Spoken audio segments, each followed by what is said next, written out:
ദശാവതാര വിവരണങ്ങൾ പ്രസിദ്ധങ്ങളാണെങ്കിലും സമ്പൂർണ്ണാവതാരക്രമത്തെക്കുറിച്ച് അജ്ഞരാണ് പലരും.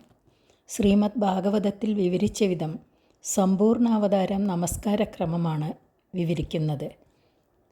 ഈ 26 അവതാരങ്ങളെയും നിത്യവും നാമമന്ത്രസഹിതം കാലത്തും വൈകുന്നേരവും സ്മരിക്കുന്നത് ആവൽ ശാന്തിക്ക് അത്യുത്തമമാണെന്ന് പൂർവികന്മാരായ പണ്ഡിതാചാര്യന്മാർ ഉപദേശിച്ചിരിക്കുന്നു.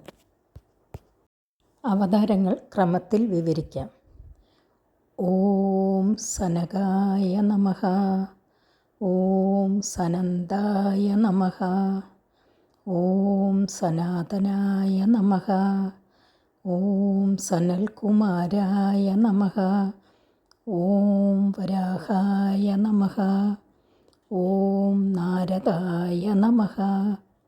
ഓം നരനാരായണായ നമഃ.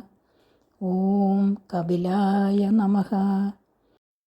ഓം ദത്താത്രേയായ നമഃ. ഓം യത്നായ നമഃ. ഓം ഋഷഭായ നമഃ. ഓം പൃഥവേ നമഃ. ഓം മത്സ്യായ നമഃ. ഓം മോഹിനീരൂപായ നമഃ. ഓം കൂർമായ നമഃ. ഓം ഗരുഡായ നമഃ. ഓം ധന്വന്തരമൂർത്തയേ നമഃ.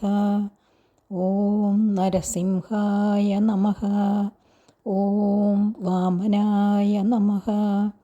ഓം പരശുരാമായ നമഃ. ഓം വേദവ്യാസായ നമഃ.